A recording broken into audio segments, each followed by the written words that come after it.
வணக்கம். இப்பதிவினை முதற்தடவை பார்ப்பவர்கள் அல்லது ஏற்கனவே பார்க்க தவறியவர்கள், உங்களுக்கு பிடித்திருந்தால் சப்ஸ்கிரைப் பண்ணி, லைக் பண்ணி, ஷேர் பண்ணி, கொமெண்ட் பண்ணும்படி தயவுடன் கேட்டுக்கொள்ளுகிறேன். துர்வாச முனிவர். புராண காலத்தில் ஒரு நாள் துர்வாச முனிவர் தன் காலை வேளை அனுஷ்டானங்களை முடித்து சிவனை தியானித்து நெற்றியில் திருநீறு அணிந்து பிதிருலோகம் புறப்பட்டார். துர்வாசர் செல்லும் வழியில் பெரிய கிணறு ஒன்று தென்பட்டது. இவ்வளவு பெரிய கிணற்றை நாம் பார்த்ததே இல்லையே என்கிற சிந்தனையுடன் அதனுள் ஒரு கணம் கண்ணை சுருட்டி எட்டி பார்த்து விட்டு மீண்டும் நடக்க ஆரம்பித்தார். இந்த பெரிய கிணற்றினுள் பூலோகத்தில் பாவம் செய்த பலரும் அங்கே வதைப்பட்டு கொண்டிருந்தார்கள். சொல்ல முடியாத துயரத்தை அனுபவித்து கொண்டிருந்தார்கள்.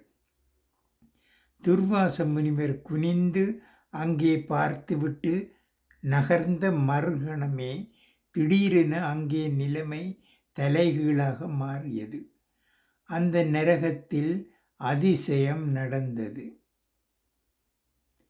பாம்புகளும் தேள்களும் மலர் மாலைகளாயின. அமில மழையானது ஆனந்தந்தரும் நிஜ மழையானது.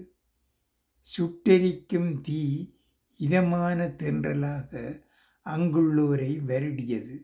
நரகம் முழுக்க சுகந்த நறுமணம் வீசியது.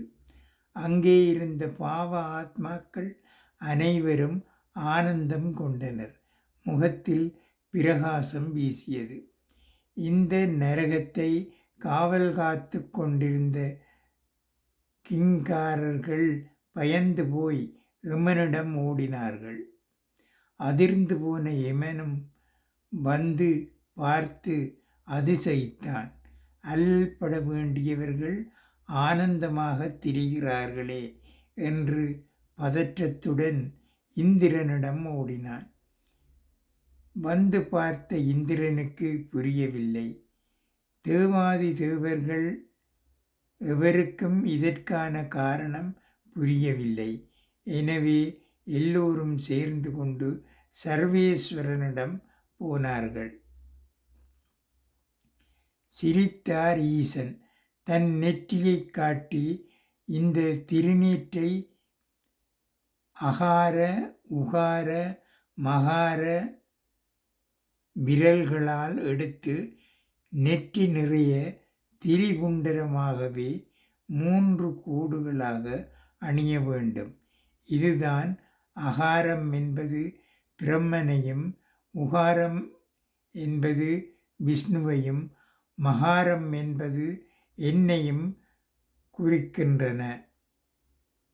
எனவே சாஸ்திர நெறிப்படி திருநீறு அணிந்து தவசீலரான துர்வாசர் பித்ருலோக கிணற்றை குனிந்து பார்க்கும்போது அவரது நெற்றியிலிருந்து ஒரு சிறு துளி திருநீறு உள்ளே விழுந்து விட்டது.